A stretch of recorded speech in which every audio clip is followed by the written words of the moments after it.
পৌঁছে যায় প্রায় ৯০ লক্ষের কাছাকাছি।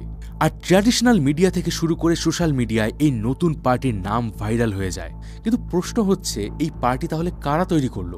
এবার এই আইডিতে আপনি যদি যান তাহলে দেখতে পাবেন এখানে বায়োতে লেখা আছে, a political front of youth, by the youth, for the youth. মানে একটা রাজনৈতিক মোর্চা যা যুব সমাজের জন্য তৈরি। আর এটির ফাউন্ডিং প্রেসিডেন্ট হলেন অভিজিৎ দীপকে। এবারে ককরোচ জনতা পার্টির একটা 5 পয়েন্ট এজেন্ডাও রয়েছে, যেখানে প্রথমেই বলা হয়েছে no post retirement rewards for জাজেস। মানে ভারতের যে সিজিআই থাকেন তার জন্য রাজ্যসভায় কোনো সিট বরাদ্দ করা হবে না। বিগত কয়েক বছর ধরে ভারতের বিরোধী দলগুলো যেভাবে ভোট চুরি নিয়ে কথা বলছে, সেই ইস্যুটাকেও এই ককরোচ জনতা পার্টির এজেন্ডার মধ্যে রাখা হয়েছে।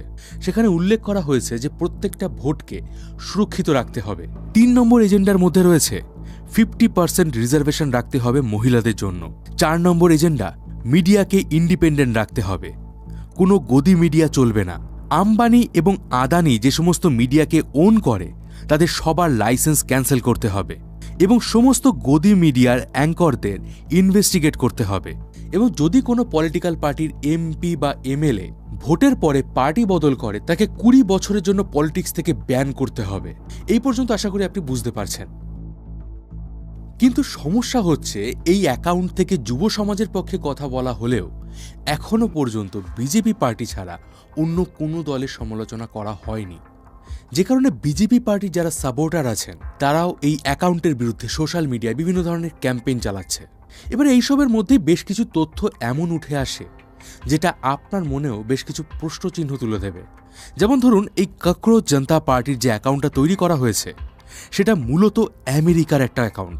এমনকি যিনি এর ফাউন্ডার মানে অভিজিৎ দীপকে, তিনিও আমেরিকাতেই থাকেন। ফলে প্রো গভর্নমেন্ট সাপোর্টাররা ভারতের গণতন্ত্রের ভিতকে নাড়ানোর জন্য ডিপ স্টেটের একটা চাল মনে করছেন, যেখানে না জেনে বুঝেই ফাঁদে পা দিচ্ছে যুব সমাজ।